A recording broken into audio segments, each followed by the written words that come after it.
Good morning. आज हम लोग बात करेंगे ब्रेन के बारे में और ब्रेन के डिफरेंट एस्पेक्ट को हम डिस्कस करेंगे। और क्लास के सबसे बाद में आपको वो जो है 10 पॉइंट बताऊंगा ब्रेन से जहां से क्वेश्चन आते हैं। ठीक है, तो आपको आखिरी तक ये देखना है। देखो, एक खास बात आपको याद रखना है कि जूलॉजी में, बायोलॉजी में ज्यादातर जो टॉपिक है उनमें खास पॉइंट है जहां से क्वेश्चन आते हैं। तो आज से हम ये चालू कर रहे हैं। एक टॉपिक को पढ़ाने के बाद में बिल्कुल लास्ट में हम डिस्कस करेंगे वो खास पॉइंट जहां से उसमें से क्वेश्चन आते हैं, और खास तौर से वही पॉइंट आपको फोकस करना है। आप चाहें तो आपके शॉर्ट नोट की कॉपी में केवल उन्हीं पॉइंट को आप नोट कर सकते हो। ठीक है, लेकिन सबसे पहले हम बात करेंगे रिकैप के बारे में। नर्वस सिस्टम में क्या क्या जो अभी हमने पढ़ा है उसके बारे में हम बात करेंगे। कुछ एक डायग्राम आपके स्क्रीन पर है। तो सबसे पहले हमने बात किया था nervous system is consist of 2 type of content, central nervous system which is consist of brain and spinal cord, and second one peripheral nervous system. और पेरिफेरल नर्वस सिस्टम किससे बना होता है? ये सोमैटिक नर्वस सिस्टम। याद रखना, second हमने पढ़ा था peripheral nervous system, it is consist of somatic nervous system, autonomic nervous system and visceral nervous system. उसके बाद हमने न्यूरॉन के बारे में बात किया था, और न्यूरॉन में हमने बात किया था it is consist of dendron, cyton as well as axon. और एक्सोन के चारों तरफ माइलिन शीथ पाई जा सकती है। और एक्सोन के लास्ट एंड पर क्या होता है? बहुत सारी ब्रांचेज होती हैं, क्या कहलाती है? टीलोडेंड्रिया। और टीलोडेंड्रिया के टर्मिनल एंड पर एक नॉब लाइक स्ट्रक्चर है, knob like structure which is called as synaptic knob और बटन। फिर हमने बात किया था टाइप ऑफ न्यूरॉन के बारे में। अगर न्यूरॉन केवल साइटोन से बना है then this is called as non polar. If it is consist of by one cyton and one axon then such kind of neuron is called as unipolar. और याद रखना, अगर साइटोन के अलावा उसमें एक एक्सोन है, एक डेंड्रोन है, तो क्या कहलाएगा? बाइपोलर। कभी कभी ऐसा होता है कि वो केवल साइटोन और एक्सोन से बना होता है, लेकिन एक्सोन का 2 ब्रांच होता है जिसके चलते बाइपोलर जैसा दिखाई देता है। ठीक है, और ऐसा न्यूरॉन क्या कहलाता है? ये कहलाता है स्यूडो बाइपोलर और स्यूडो यूनिपोलर। और जब एक साइटोन, एक एक्सोन और कई सारे डेंड्रोन होते हैं, जैसे कि आमतौर पर होता है, तो वो क्या कहलाता है? मल्टीपोलर। फिर उसके बाद हमने बात किया था नर्व इंपल्स ट्रांसमिशन के बारे में। उसमें हमने देखा था कुल मिलाकर 4 फेजेज है। सबसे पहले आरएमपी जिसमें दोनों गेट बंद रहते हैं। उसके बाद क्या होता है? डिपोलराइजेशन जिसमें ओपनिंग ऑफ सोडियम गेट होता है। उसके बाद रिपोलराइजेशन जिसमें ओपनिंग ऑफ पोटेशियम गेट होता है। और फाइनली सोडियम पोटेशियम गेट काम करता है और efflux of 3Na and influx of 2K करता है। ठीक है, उसके बाद हमने ये जो है टोटल मैकेनिज्म साइनेप्टिक ट्रांसमिशन का पढ़ा था। उसमें हमने क्या पढ़ा था कि साइनेप्टिक नॉब के चारों तरफ कैल्शियम होता है जो आमतौर पर अंदर नहीं आ सकता, लेकिन जब मैसेज आता है तो जो है कैल्शियम के लिए साइनेप्टिक नॉब की परमिएबिलिटी बहुत ज्यादा बढ़ जाती है, तो कैल्शियम अंदर एंटर करता है और साइनेप्टिक वेसिकल इसकी बॉल के साइड में जाता है। ठीक है, ये सारे टॉपिक हम जो है पिछले 2 क्लासेस में बहुत डिटेल में डिस्कस कर चुके हैं। अगर डिटेल में आप जानना चाहते हो तो ये बैक क्लास में आपको मिल जाएगा। ठीक है, और कैल्शियम फाइनली साइनेप्टिक वेसिकल के कांटेक्ट में आता है, जिससे साइनेप्टिक वेसिकल बस्ट हो जाती है। उसका न्यूरोट्रांसमीटर साइनेप्टिक क्लेफ्ट में जाता है, फिर पोस्ट साइनेप्टिक फाइबर के रिसेप्टर में जाता है, फाइनली सोडियम पंप में जाता है, और पोस्ट साइनेप्टिक फाइबर में नर्व इंपल्स का ट्रांसमिशन हो जाता है। ठीक है, तो देखो यहां तक हम लोग पढ़ कर आए। ठीक है, अगर मैं एनसीईआरटी की बात करूं तो एनसीईआरटी के पेज नंबर 320 पर फंक्शन ऑफ ब्रेन दिया हुआ है, लेकिन ये हम सबसे बाद में डिस्कस करेंगे जब हम सारे पार्ट का डिस्कशन कर लेंगे। एनसीईआरटी में जब आप ब्रेन की बात करते हो, सेंट्रल नर्वस सिस्टम की बात करते हो, तो सबसे पहले उसमें दिया हुआ है फंक्शन ऑफ ब्रेन, उसको ही मॉडिफाई करके मेमोरेबल फॉर्म में मैंने यहां लिखा हुआ है। ठीक है, अभी सबसे पहले हम बात करेंगे क्रेनियल मेनिंजेस के बारे में।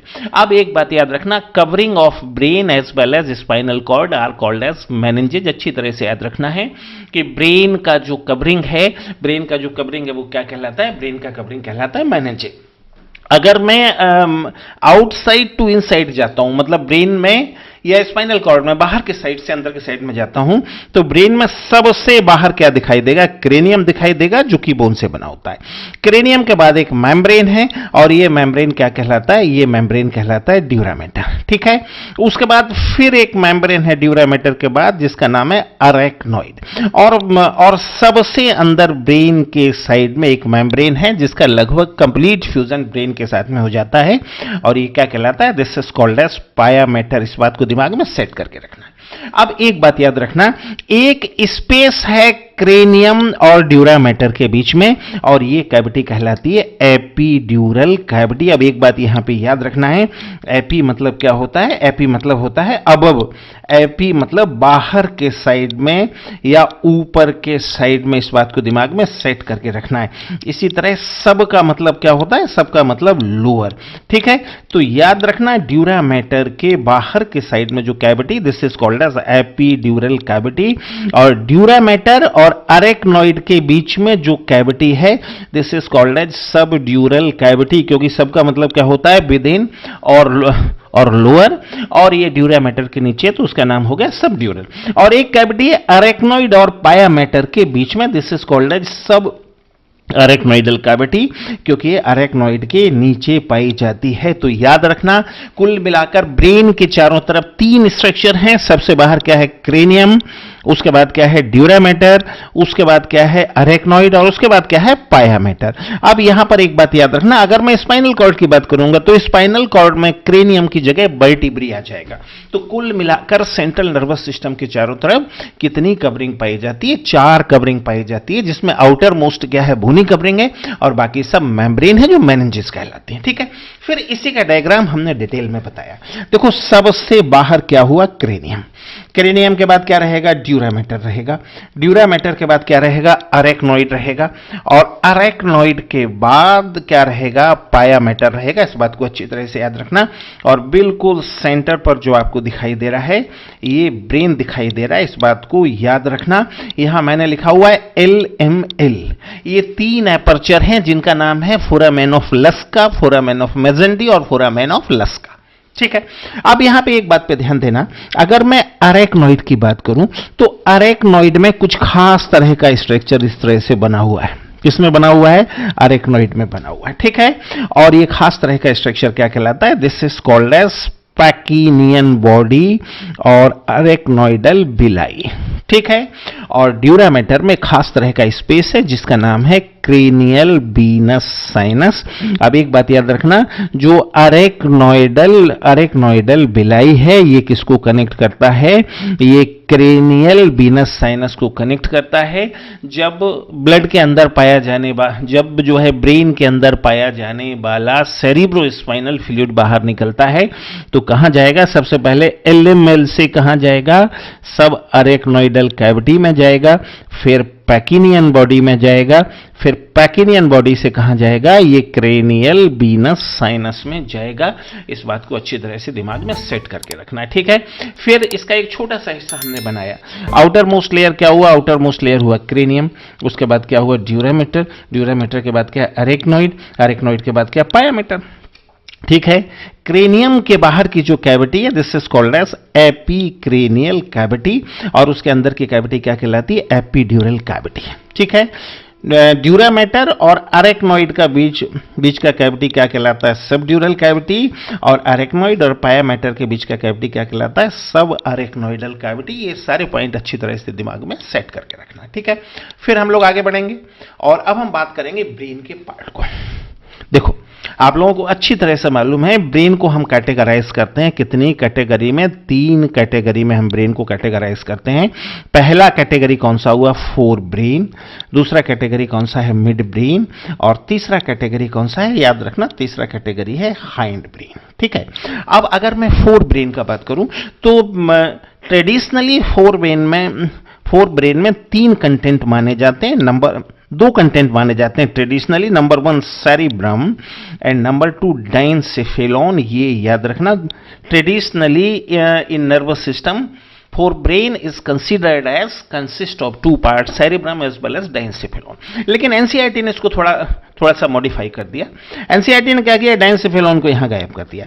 तो अगर मैं एनसीईआरटी की बात करता हूं तो एनसीईआरटी का पहला हिस्सा हो जाता है सेरिब्रम, दूसरा हिस्सा हो जाता है थैलेमस, और तीसरा हिस्सा हो जाता है हाइपोथैलेमस। अगर मैं एनसीईआरटी की बात करता हूं तो याद रखना एनसीईआरटी का जो फोर ब्रेन है ये 3 पार्ट से बना है, पहला सेरिब्रम, दूसरा थैलेमस और तीसरा हाइपोथैलेमस। इन सभी के बारे में अभी हम डिस्कस करने वाले हैं। अगर मैं मिड ब्रेन की बात करूं, it is consist of 4 optic lobe, जिनमें अपर 2 कहलाता है सुपीरियर कॉलिक्यूलस एंड लोअर 2 जो है वो कहलाता है इंफीरियर कॉलिक्यूलस। इन सभी के बारे में हम लोग बात करने वाले हैं। अगर मैं हाइंड ब्रेन की बात करूं, then it is consist of 3 part. इसका जो पहला पार्ट है वो क्या कहलाता है, सेरिबेलम। अब याद रखना फोर ब्रेन में सेरिब्रम है और हाइंड ब्रेन में सेरिबेलम है।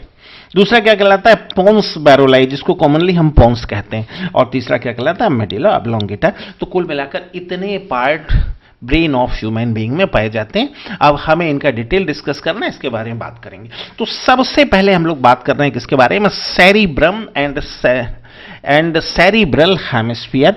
अब एक बात याद रखना, अगर मैं एक सेरिब्रम का डायग्राम बना दूं तो ये 2 आइडेंटिकल हाफ से मिलकर बना होता है, आइडेंटिकल हाफ से मिलकर बना होता है। पहला हाफ ये हो जाएगा फर्स्ट हाफ और ये हो जाएगा सेकंड हाफ। जब कोई भी स्ट्रक्चर 2 आइडेंटिकल हाफ से बना होता है, then such kind of half are called as hemisphere. 2 तरह के आइडेंटिकल हाफ से बना हुआ है और दोनों जो आइडेंटिकल हाफ है वो एक जैसे हैं, तो ऐसे आइडेंटिकल हाफ क्या कहलाते हैं, हेमिस्फीयर। तो याद रखना सेरिब्रम के बारे में याद रखना, देखो ये पहला इसका हेमिस्फीयर हो जाता है, पहला सेरिब्रल हेमिस्फीयर हो जाता है, ठीक है। और यहां पे याद रखेंगे ये सेकंड सेरिब्रल हेमिस्फीयर हो जाता है।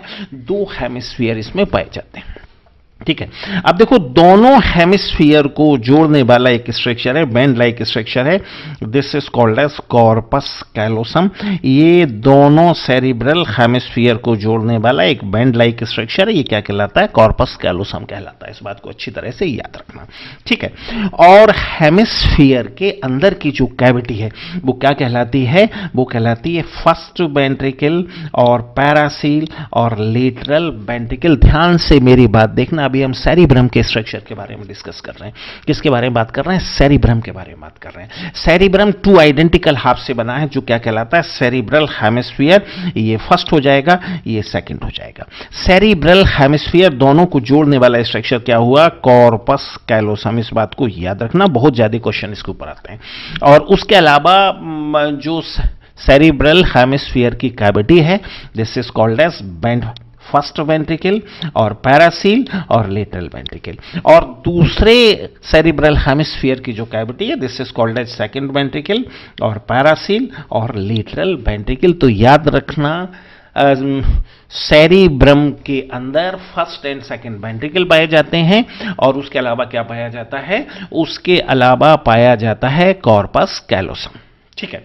अब एक बात यहां पे और याद रखना कि वेंट्रिकल फर्स्ट और वेंट्रिकल सेकंड, इनका जो ओपनिंग है डाइनसेफिलोन के साइड में, ये कहलाता है फोरामेन ऑफ मोनेरो। मतलब B1 B2 जिस अपर्चर से B3 मतलब थर्ड वेंट्रिकल के साथ कनेक्ट करता है वो क्या कहलाता है, फोरामेन ऑफ मोनेरो, ठीक है।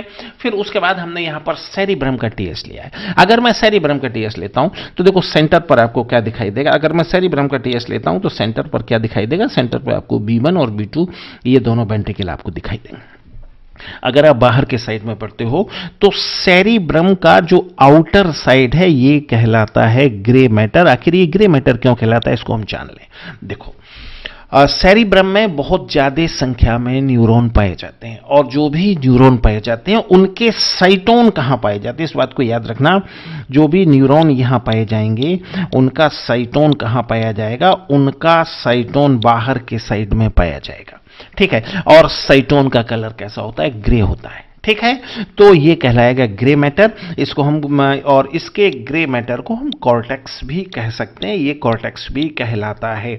तो याद रखना, अगर मैं सेरिब्रम की बात करता हूं तो सेरिब्रम का आउटर जोन न्यूरॉन के साइटोन वाले पार्ट से जो मेन पार्ट है, अगर मैं इस तरह से न्यूरॉन को बनाऊं तो हम पहले बना चुके हैं, तो याद रखना इसका बॉडी का जो मेन पार्ट है वो क्या कहलाता है, वो मेन पार्ट कहलाता है साइटोन, ये कहलाता है एक्सोन, ठीक है।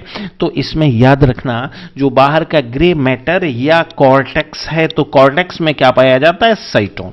और एक्सोन कहां पाया जाता है, एक्सोन इसके इंटरनल हिस्से में पाया जाता है। और कैसा एक्सोन पाया जाता है, माइलिनेटेड एक्सोन पाया जाता है, जिसका कलर कैसा होता है, व्हाइट होता है। तो सेरिब्रम का जो एक्सटर्नल पोर्शन है वो ग्रे है, किससे बना है, साइटोन से बना है। इंटरनल पोर्शन कैसा है, व्हाइट है, क्योंकि ये किससे बना है, माइलिनेटेड एक्सोन से बना है। इस बात को अच्छी तरह से दिमाग में सेट करके रखना है, ठीक है। चलो, अब उसके बाद हमने क्या किया, एक जिक्र आता है लिम्बिक सिस्टम, बार बार जिक्र आता है, बहुत ज्यादा क्वेश्चन इसके ऊपर भी आते हैं। तो सबसे पहले हम ये जानने का प्रयास करें कि आखिर ये लिम्बिक सिस्टम किससे बना है और कहां पाया जाता है। तो पहले जरा हम इसके लोकेशन का बात कर लें। अगर मैं सेरिब्रम को सेक्शन में देखता हूं तो देखो सबसे बाहर क्या दिखाई देता है, सेरिब्रल कॉर्टेक्स दिखाई देता है। उसके बाद सेरिब्रल मेड्यूला दिखाई देता है जो कहलाता है व्हाइट मैटर। और उसके अंदर क्या दिखाई देगा, थैलेमस दिखाई देगा। बात समझ में आ रहा है, उसके अंदर क्या दिखाई देगा, थैलेमस। और इसमें याद रखना सेरिब्रल मेड्यूला या व्हाइट मैटर के अंदर दो पार्ट से बना हुआ एक स्ट्रक्चर। इसका जो लोअर पार्ट है, ये इसका पहला पार्ट है, लोअर पार्ट है, ये क्या कहलाता है, ये कहलाता है एमिगडेला। क्या कहलाता है, ये एमिगडेला कहलाता है। और जो इसका अपर पोर्शन, ये second portion, upper portion, this is called as hippocampal lobe. तो अच्छी तरह से याद रखना, या तो ये सेरिब्रल मेड्यूला में है या कभी कभी कॉर्टेक्स में भी पहुंच जाता है। इस बात को याद रखना, कभी कभी ये कॉर्टेक्स में भी पहुंच जाता है। तो याद रखना एमिगडेला और हिप्पोकैम्पल लोब लोकेशन क्या है, सेरिब्रम की बॉल की डेप्थ में पाया जाता है। और ये दोनों मिलकर क्या कहलाते हैं, both of them are called as limbic system. दोनों मिलकर लिम्बिक सिस्टम कहलाते हैं। इस बारे में हम लोग बात करेंगे, ठीक है। अब जरा इसका और डिटेल हम देखें। एक फॉर्मूला मैंने यहां डेवलप किया, एकेडमिक हेड। एक पोस्ट होता है जो कोचिंग में पाया जाता है, जो भी सीनियर टीचर होता है उसको एकेडमिक्स की जानकारी के लिए एकेडमिक हेड बना दिया जाता है। तो याद रखना, ए का जैसा कि बहुत सारा फॉर्मूला हमने बनाया है, तो उसमें केवल कैपिटल लेटर, पहला लेटर जो कैपिटल है वो आपको याद रखना है। तो एकेडमिक का ए और हेड का H, A for amygdala, H for hippocampal lobe, ये दोनों मिलकर क्या बनाते हैं, लिम्बिक सिस्टम बनाते हैं। और याद रखना ये हाइपोथैलेमस के साथ मिलकर लिम्बिक सिस्टम काम करता है। अब काम क्या करता है, मेश चलाता है। ये दूसरा फॉर्मूला याद रखना, क्या काम करता है, ये मेश चलाता है। अब भोजन वाला मैच नहीं, देखो कौन सा मैच चलाता है, M2 मतलब मेमोरी और मोटिवेशन। मेमोरी से यहां क्या मतलब है, शॉर्ट टर्म मेमोरी को लॉन्ग टर्म मेमोरी में कन्वर्ट करना, ये इसका काम है। E for expression of emotion, ये सारी एनसीईआरटी की लाइन, एच सच एनसीईआरटी में। Expression of expression of emotional reaction, जैसे फियर है, एक्साइटमेंट है, रेस है, प्लेजर है, ठीक है। और तीसरा सेक्सुअल बिहेवियर। ये तीन काम लिम्बिक सिस्टम के द्वारा किया जाता है। बहुत ज्यादा क्वेश्चन इसके ऊपर बनते हैं, अच्छी तरह से याद रखना है, ठीक। तो ये लिम्बिक सिस्टम हो गया। अब थोड़ा सा हम बात करें, सेरिब्रम के अंदर पाए जाते हैं sensory, association and motor area. अब याद रखना ब्रेन के अंदर जो भी नर्व कोई बाहर का मैसेज मतलब कहां, सेंसरी ऑर्गन का मैसेज लेकर जो ब्रेन के अंदर आता है, ब्रेन के जिस एरिया में आता है वो क्या कहलाता है, वो कहलाता है सेंसरी एरिया। ये याद रखना, तीन तरह के एरिया पाए जाते हैं सेरिब्रम के अंदर। और जहां से ब्रेन का आदेश लेकर बाहर जाता है वो क्या कहलाता है, वो कहलाता है मोटर एरिया। इस बात को याद रखना। तो याद रखना जो सेंसरी एरिया है वो कैसा है, इनकमिंग है, और मोटर एरिया कैसा है, आउटगोइंग है। इस बात को याद रखना। अब उन दोनों को कनेक्ट करने वाला एक एरिया है जो न तो सेंसरी है न मोटर है, वो क्या कहलाता है, एसोसिएशन या इंटरजंक्शनल या इंटरनंसियल एरिया। ये न तो सेंसरी है न मोटर है, दोनों के बीच में पाया जाता है, दोनों को कम्युनिकेट करता है। अब इसका काम क्या है, इसका काम है mic, MIC, M for memory. I for inter sensory association, मतलब सेंसरी एरियाज के बीच में एसोसिएशन बनाना। और तीसरा सी फॉर कम्युनिकेशन, ये तीनों काम ये करता है, तीनों काम याद रखना, तीनों एनसीईआरटी की लाइन है, अच्छी तरह से इसको याद रखना, ठीक है। चलो उसके बाद हम बात करेंगे डाइनसेफेलॉन के बारे में, ये याद रखना। उसके बाद हम डाइनसेफेलॉन के बारे में बात करेंगे, और डाइनसेफेलॉन के बारे में जो हमें बात करना है अच्छी तरह से याद रखना। डाइनसेफेलॉन कहां पाया जाता है? सेरिब्रम के ठीक नीचे पाया जाता है। अगर मैं डाइनसेफेलॉन की बात करूं तो इसका जो मेन हिस्सा है, जो बीच वाला हिस्सा है, ये क्या कहलाता है? इसका डाइनसेफेलॉन का याद रखना, जो इसका डाइनसेफेलॉन का जो बीच वाला हिस्सा है ये क्या कहलाता है? अच्छी तरह से याद रखना, ये थैलेमस कहलाता है। और थैलेमस के ऊपर वाला हिस्सा क्या कहलाता है? एपीथैलेमस। हमने बात किया था एपी मतलब क्या होता है? अबब। तो थैलेमस इसका सेंट्रल पोर्शन है, और थैलेमस के ऊपर जो है वो क्या कहलाता है? एपीथैलेमस। और हाइपो मतलब क्या होता है? हाइपो मतलब होता है नीचे। तो याद रखना बिलो, तो याद रखना थैलेमस का जो रूफ है वो क्या कहलाता है? एपीथैलेमस। और इसका जो फ्लोर है वो क्या कहलाता है? हाइपोथैलेमस। और सेंट्रल पोर्शन क्या कहलाता है? थैलेमस। और थैलेमस में थर्ड वेंट्रिकल पाया जाता है, याद रखना। थैलेमस की जो कैविटी है वो थर्ड वेंट्रिकल है, और थर्ड वेंट्रिकल का दूसरा नाम क्या है? डायोसील। ये दोनों फोरामेन ऑफ मोनेरो हैं, अभी हम पढ़कर आए हैं। और ये एक छोटा सा ट्यूब लाइक स्ट्रक्चर है, ये क्या कहलाता है? ये आइटर कहलाता है। और आइटर थर्ड वेंट्रिकल को फोर्थ वेंट्रिकल के साथ कनेक्ट करने का काम करता है। अब थोड़ा सा हम लोग बात कर लें एपीथैलेमस के बारे में। एपीथैलेमस से एक ग्लैंड का ओरिजिन होता है जिसका नाम है पीनियल ग्लैंड, ठीक है। अगर मैं हाइपोथैलेमस की बात करूं तो देखो हाइपोथैलेमस का 3 हिस्सा है। इसके एंटीरियर हिस्से से, ये इसका एंटीरियर हिस्सा हुआ, एंटीरियर हिस्से से ये 2 नर्व जो कहां, 1 पेयर नर्व जो कहां से निकलती है? मिड ब्रेन से। वो क्या करता है? ऑप्टिक नर्व निकलती है मिड ब्रेन से, वो आपस में क्रॉस करता है, और ये क्रॉस क्या कहलाता है? ऑप्टिक कियाजिमा कहलाता है। इसका जो मिडल पोर्शन है उसमें पिट्यूटरी ग्लैंड होता है। देखो हम लोग हाइपोथैलेमस के बारे में बात कर रहे हैं। हाइपोथैलेमस के एंटीरियर पोर्शन के सामने क्या है? ऑप्टिक कियाजिमा। इसके मिडल पोर्शन के सामने क्या है? Pituitary gland. और इसका जो पोस्टीरियर पोर्शन है उससे क्या निकल रहा है? Mammillary gland. ये मैमिलरी ग्लैंड, ये मैमरी ग्लैंड नहीं है, ये mammillary gland. It is found only in mammals. तो इतना स्ट्रक्चर कुल मिला के हमें डाइनसेफेलॉन में पढ़ना है जब हम ब्रेन की बात करते हैं। तो ये सीपीएम याद रखना, एंटीरियर पार्ट से ऑप्टिक कियाजिमा, मिडल पार्ट से पिट्यूटरी, और पोस्टीरियर पार्ट से मैमिलरी ग्लैंड। और डाइनसेफेलॉन का सेंट्रल पोर्शन क्या? थैलेमस। इसका रूफ एपीथैलेमस और उसका फ्लोर हाइपोथैलेमस, ठीक है। अब यहां से हम आगे पढ़ेंगे। अब देखो हाइपोथैलेमस में बहुत सारे रिफ्लेक्स एक्शन सेंटर पाए जाते हैं। रिफ्लेक्स एक्शन क्या होता है वो अगले वीडियो में हम डिस्कस करेंगे, लेकिन यहां पर याद रखना बहुत सारा रिफ्लेक्स एक्शन सेंटर यहां पर है। और कौन कौन सा सेंटर, उसका फॉर्मूला देखिए, सीट ऑफ राहुल। राहुल का मतलब राहुल गांधी नहीं है, आपके पड़ोस में जो भी राहुल रहता है उसको आप मान लो, ठीक है। Seat of Rahul, Rahul small है, उसका कोई मतलब नहीं। आप चाहें तो राहुल की जगह आप राजेंद्र कर दें या रामचंद्र कर दें, जो भी आप करना चाहें। S for सेटाइटी। सेटाइटी का मतलब क्या होता है? सेटाइटी का मतलब होता है संतृप्ति। संतृप्ति का मतलब क्या होता है? बहुत जोर से आपको प्यास लग रही, गर्मियों के दिन है, कई घंटों से आप प्यासे हो, ठीक है, पानी आपको नहीं मिल रहा है, फिर अचानक से आपको एक अच्छी जो है अच्छी लस्सी मिल जाती है कई घंटे बाद, उसको पीने के बाद जो मजा आता है, this is called as satiety. एक और एग्जांपल है, मान लो कि आपको बहुत सारा प्रेशर बन रहा है, आप ऐसी जगह बैठे हो कि आपको रिलीज करने का मौका नहीं मिल रहा है, 4 घंटे बाद आपको रिलीज करने का मौका मिलता है, उसके बाद जो आनंद आता है, this is called as satiety, ठीक है। E for emotion, A for anger, T for thirst and thermoregulation, ठीक है, and O for osmo regulation, F for feeding और हंगर। ये सारे सेंटर कहां पाए जाते हैं? ये सारे सेंटर पाए जाते हैं कहां पर? ये हाइपोथैलेमस में पाए जाते हैं, ठीक। फिर देखो यहां पे हमने कनेक्ट किया सेरिब्रम और हाइपोथैलेमस को। देखो इसमें जो पहला पोर्शन है ये सेरिब्रम है, और जो बाद का पोर्शन है ये डाइनसेफेलॉन है। इस बात को अच्छी तरह से याद रखना। सेरिब्रम में देखो ये दोनों सेरिब्रल हेमिस्फीयर हो गए, अभी अभी हम लोग पढ़कर आए हैं। ये कॉर्पस कैलोसम हो गया जो दोनों को ज्वाइंट करने का काम कर रहा है। ये दूसरा सेरिब्रल हेमिस्फीयर है, ये B1 है, ये B2 है, ये दोनों हो जाएंगे foramen of Monro. Foramen of Monro हो जाएगा। ये दोनों जो एपर्चर हैं these are called as foramen of Monro, ठीक है।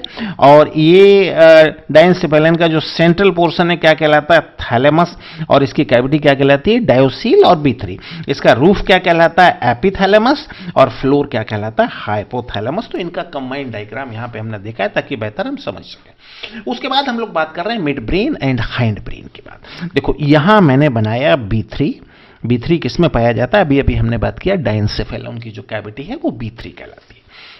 अब उसके बाद B3 और ये वेंट्रिकल 4, B4 मतलब वेंट्रिकल 4, ये कहां पाया जाता है, ये पाया जाता है हाइंड ब्रेन में। इस बात को अच्छी तरह से याद रखना, it is found in hind brain, ठीक है। और दोनों के बीच में देखो ये एक ट्यूब लाइक स्ट्रक्चर, ये दोनों के बीच में याद रखना ये एक ट्यूब लाइक स्ट्रक्चर है। और ये ट्यूब लाइक स्ट्रक्चर क्या कहलाता है, ये आइटर और एक्विडक्ट ऑफ सिल्वियन कहलाता है। याद रखना ये B3 और B4 को कनेक्ट करने का काम करता है।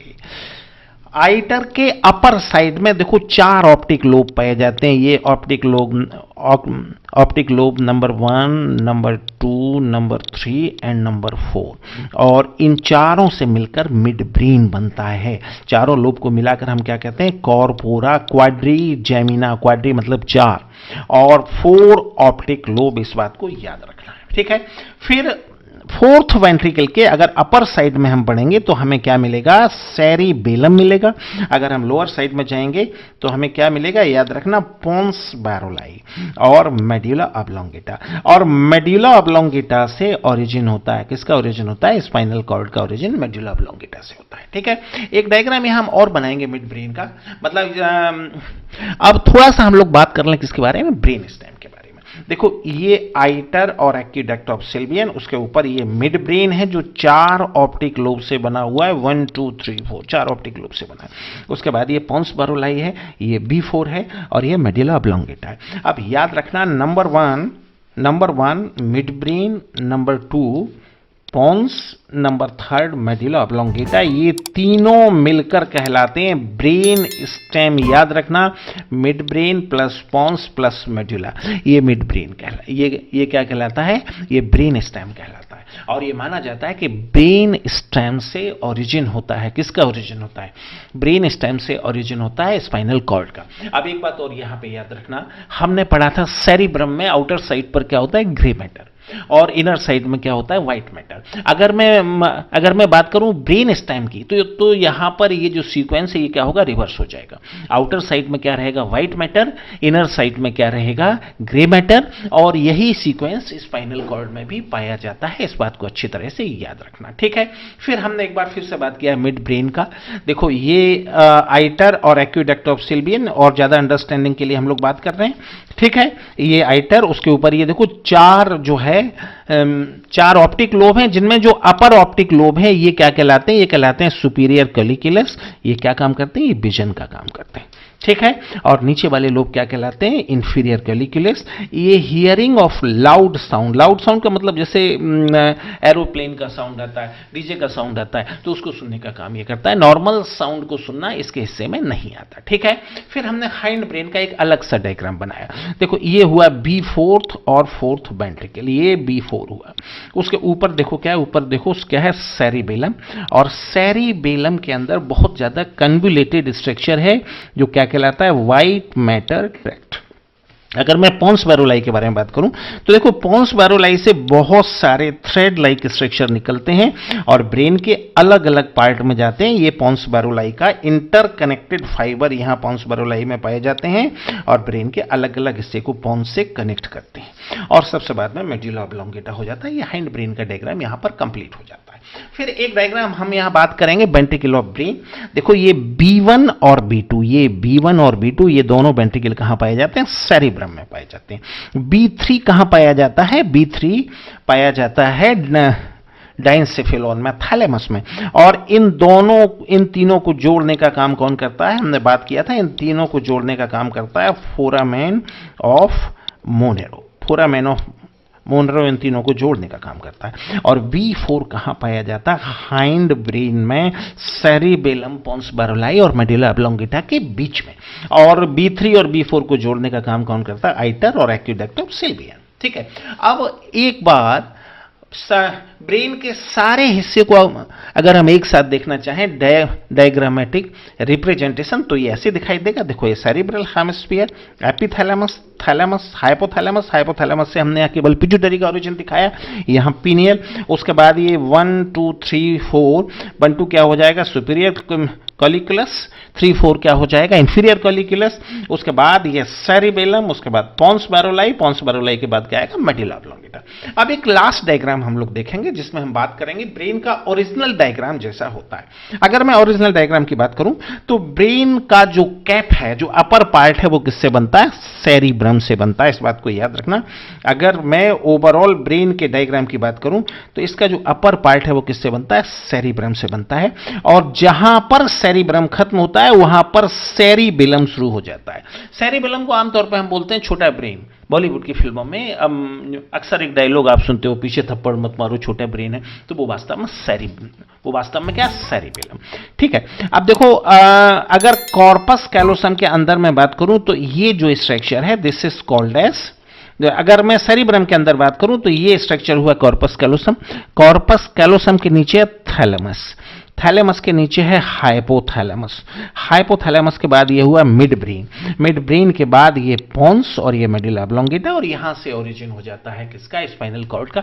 इतना स्ट्रक्चर हमें कुल मिलाकर पढ़ना था, जिसको कि हमने पढ़ लिया है। ठीक है। अब थोड़ा सा हम लोग बात करें कि इन सब में क्वेश्चन कहां से आते हैं। इस पोर्शन को आपको बहुत ध्यान से सुनना है। देखो, जब हम क्वेश्चन की बात करते हैं, हाँ अच्छा, अब इसके बाद इसके ये अलग अलग पार्ट के जो फंक्शन है उसके बारे में भी थोड़ा सा बात कर लें, लेकिन अब हम पहले क्वेश्चन के बारे में बात कर लें। देखो, क्वेश्चन की जब बात चलती है तो कहां से क्वेश्चन आते हैं। देखो, पहली बात तो याद रखना, पहला point, spinal, this central nervous system is consist of brain and spinal cord and peripheral nervous system is consist of somatic, autonomic and visceral. ये पहला पॉइंट हो जाता है। अगर मैं दूसरे डायग्राम की बात करूं तो आपको याद रखना है, Nissl granules are found only in dendron as well as cyton and not found in axon. ये दूसरा पॉइंट है। ठीक है। अगर मैं अगले पेज पर जाऊं तो इसमें आपको कौन कौन से एग्जाम्पल याद रखना है। Bipolar is found in retina of I and unipolar is found in embryo. बाकी सब याद नहीं रखना है। ये तीसरा पॉइंट है जिस पर क्वेश्चन आता है। ठीक है। और इसमें याद रखना, चौथा पॉइंट, डिपोलराइजेशन में सोडियम पोटेशियम पंप क्या हो जाता है, स्टॉप हो जाता है। ये चौथा पॉइंट यहां पर है जो आपको याद रखना है। ठीक है। फिर उसके बाद इसमें कोई खास बात आपको याद नहीं रखना है, इसमें कोई खास बात याद नहीं रखना है। इसके फंक्शन में 2-3 फंक्शन आपको याद रखना है। एक तो सेरिब्रम में पाया जाता है ब्रोका और मोटर स्पीच एरिया, जिसके ऊपर क्वेश्चन आता है। एक बर्निक्स एरिया होता है, बर्निक्स या ऑडिटरी एसोसिएशन एरिया, जितने भी साउंड ईयर में आते हैं ये उन सबको कनेक्ट करता है। और सेरिब्रम क्या करता है, ये ब्रोका एरिया क्या करता है, वोकल कॉर्ड के मूवमेंट को कंट्रोल करता है, जिससे हम बोल पाते हैं। ठीक है। उसके बाद और थोड़ा सा हम लोग बात कर लें, यहां पर सर्केडियन रिदम को कंट्रोल करने का काम कौन करता है, हाइपोथैलेमस करता है। ठीक है। उसके बाद हम आगे बढ़ेंगे और इसके फंक्शन में अगर मैं बात करूं, एक फंक्शन और याद रखना है, cerebellum body balance and muscles contraction. ये वो पॉइंट है जहां से क्वेश्चन आते हैं, क्वेश्चन यहीं से आना है आगे। अच्छा, इसमें आप इनका सीक्वेंस याद रखोगे। क्रेनियल मेनिंजेज में कौन सी कैविटी आपको याद नहीं रखना, केवल सीक्वेंस याद रखना है। ठीक है। फिर हम और आगे बढ़ेंगे, और आगे हम बढ़ते जाएंगे। तो इसमें याद रखना, यहां से कोई क्वेश्चन नहीं। हाँ, इसमें जो क्वेश्चन बनता है वो क्वेश्चन बनता है एक क्वेश्चन बनता है किसके ऊपर, कॉर्पस कैलोसम के ऊपर क्वेश्चन आता है। कॉर्पस कैलोसम याद रखना, और कॉर्पस कैलोसम के अलावा याद रखेंगे फोरामेन ऑफ मोनरो। केवल इतना सा याद रखने से हमारा काम बन जाता है। ठीक है। फिर उसके बाद यहां पर कॉर्टेक्स किससे बना है, ग्रे मैटर से बना है, और जो मेड्यूला है वो किससे बना है, माइलिनेटेड एक्सोन से बना है। ये पॉइंट यहां पर याद रखना है, बाकी सब याद नहीं रखना है। ठीक है। हाँ, ये एक ये लिम्बिक सिस्टम, ये न्यूरल कंट्रोल एंड कोऑर्डिनेशन का हॉट स्पॉट है। इसका ये फॉर्मूला याद रखना, एकेडमिक हेड मेस में खाना खाने गया, इसके अलावा इसमें कुछ भी नहीं आता। बस इतना फॉर्मूला याद रखना, ये पूरा फॉर्मूला इंपॉर्टेंट है, मोस्ट इंपॉर्टेंट, इसको याद रखना। अच्छा, उसके बाद यहां से कोई क्वेश्चन नहीं बनता। हाँ, इसमें आपको याद रखना है एसोसिएशन जो फाइबर है, इन एसोसिएशन फाइबर ने माइक लिया, इसका फंक्शन याद रखना है, बस केवल इसका फंक्शन याद रखना एसोसिएशन फाइबर का। और इसमें आपको कुछ खास याद नहीं रखना है, इसमें कोई खास बात नहीं है जो हमें याद रखना है, लेकिन ये याद रखना है, ये पूरा पॉइंट हमें एग्जामिनेशन के पॉइंट ऑफ व्यू से ये हमें याद रखना। मैं ये सारे पॉइंट आपको बता रहा हूँ एग्जामिनेशन के। और अगर मैं इसमें बात करूँ, इसके बारे में हम लोग चर्चा कर चुके हैं। इसमें एक क्वेश्चन आइटर के ऊपर बनता है, एक क्वेश्चन आइटर के ऊपर बनता है। आइटर किसे किसे जोड़ता है? एनसीईआरटी ने इसको आइटर नहीं लिखा है, एनसीईआरटी ने लिखा है एक्विडक्ट ऑफ सिल्बियन, ठीक है। इसमें अगर मैं बात करूं, एक क्वेश्चन बनता है स्पाइनल कॉर्ड का ओरिजिन कहां से होता है? इसका पहला आंसर है मेडुला ऑब्लोंगेटा और दूसरा आंसर क्या है? Brain stem. ये दो आंसर यहां पे याद रखना। और उसके बाद इसमें कोई क्वेश्चन नहीं बनता, इस डायग्राम में कोई क्वेश्चन नहीं बनता। और इसमें हाँ, एक क्वेश्चन इसमें यहां बनता है, देखो, white matter tract, white matter tract is found in cerebellum, ये याद रखना, ठीक है। और इनका हाँ, ये वेंट्रिकल का थोड़ा पोजीशन याद रखना, इस पे क्वेश्चन कभी कभी आ जाता है, ठीक है। तो इतने पॉइंट कुल मिलाकर आपको दिमाग में सेट करना है, इनसे नर्वस सिस्टम पूरा का पूरा तैयार हो जाता है। Okay, all the best.